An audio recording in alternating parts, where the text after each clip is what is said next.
So, try natin sagutan tong next problem natin. So, the hydraulic pressure is actually filled with oil of 0.82 specific gravity. So, sabi, neglecting the weight of the two pistons, 1 and then 2, what force exerted on the handle is required to support the 10 kN na weight, which is makikita natin dito.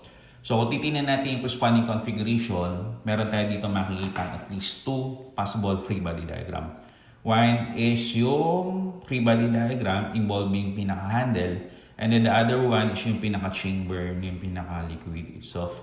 Now, knowing na ang hinahanap natin is on the part of the handle, ihuhuli natin yung corresponding free body diagram involving yung handle. Rather, ang unahin natin free body diagram is yung pinaka-chamber containing the oil. No?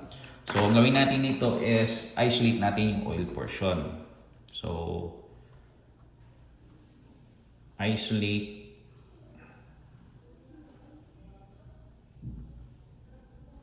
oil portion. So eventually, ang makikita natin dito is basically ito.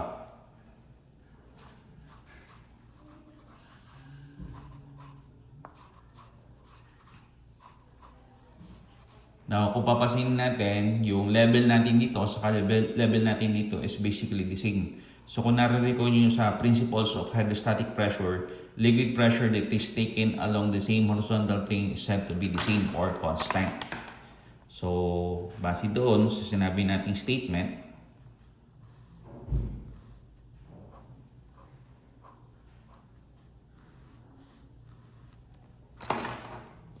so pakita lang natin. So, kung titignan natin ngayon na yung liquid pressure taken along the same horizontal plane is said to be the same. So, P is actually constant. Yan. So, titignan natin ngayon dito, base dito. So, lumalabas na yung pressure natin dito sa pinaka-left side. So, yung pressure natin dito sa pinaka-right side is said to be the same. So, sulat natin, pressure sa may left side is equivalent to pressure dito sa pinaka-right side. So, titignan natin yung illustration ng corresponding configuration.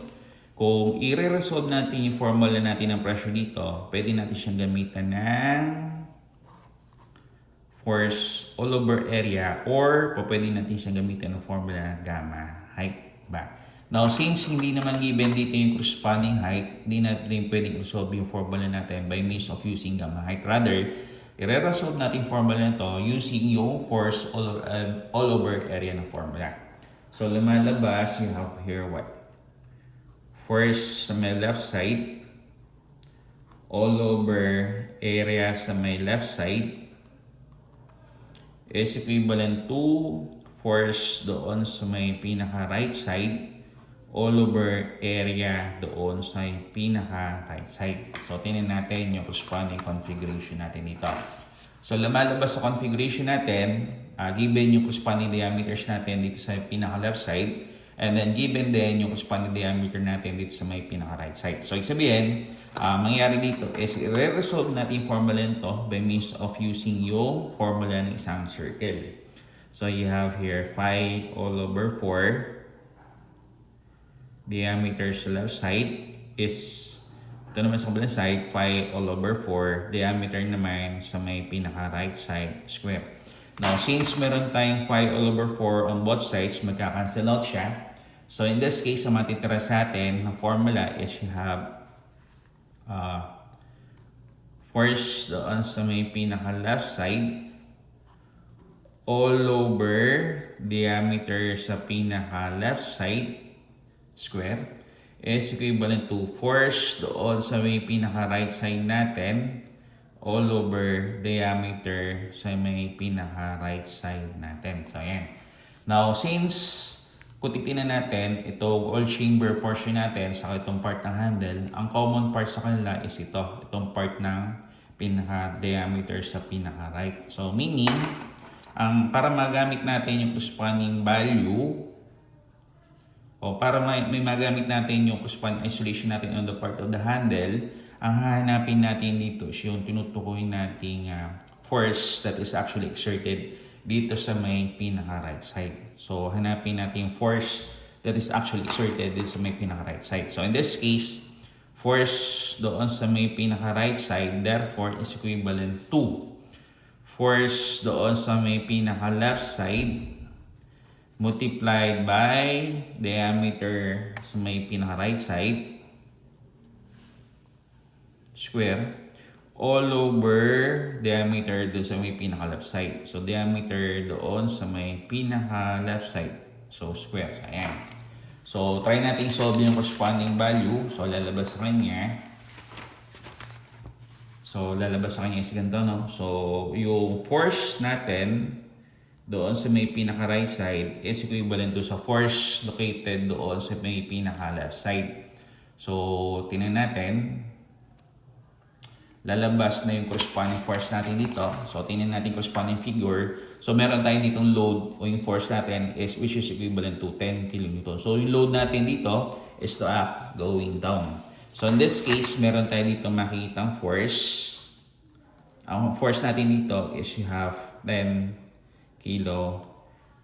So, in this case, lalabas na yung force daw sa may pinaka-left side natin is equivalent to 10 kN. So, 10 kN.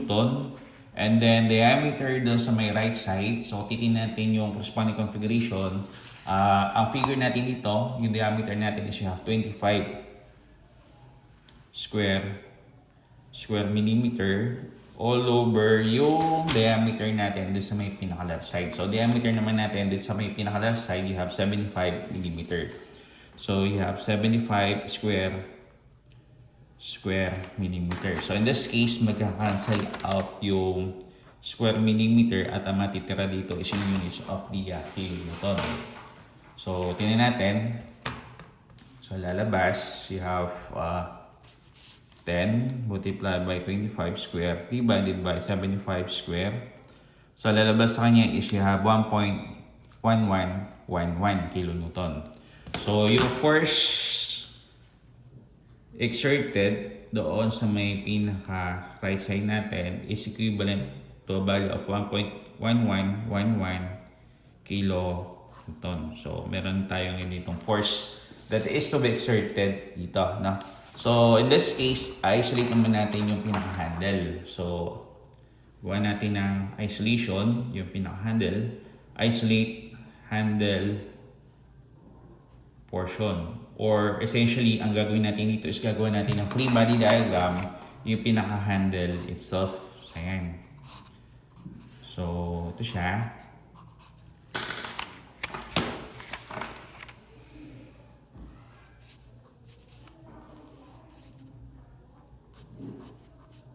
So, ito yung pinaka-handle natin. Ayan, no? So, titingnan natin, meron tayo ditong hinge. So, sa hinge, meron tayong dalawang corresponding reactions. So, meron tayong isang horizontal, meron tayong isang vertical. So, label ko lang ito as R hinge ng X. Ito naman is R hinge ng Y. Tapos, kung titingnan natin, dito natin ngayon makikita yung corresponding force that is to be exerted on the right side. So, kung titingnan natin ngayon, yung force to be exerted natin dito should be going up. So, force right is you have 1.11 kilonewton. So, ayan. Tapos, kung titingnan natin corresponding configuration, makikita na natin yung force that is exerted on the part of the handle. So, force exerted on the part of the handle. So, lagay na natin yung mga corresponding distances. So, lalabas, you have distances of 40 saka 20.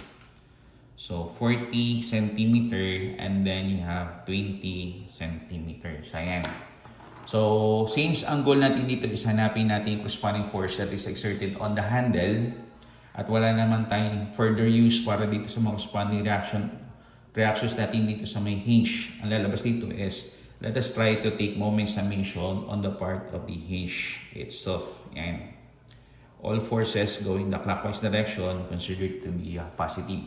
So in this case, lumalabas na you have negative dito, samantalang dito naman siya positive.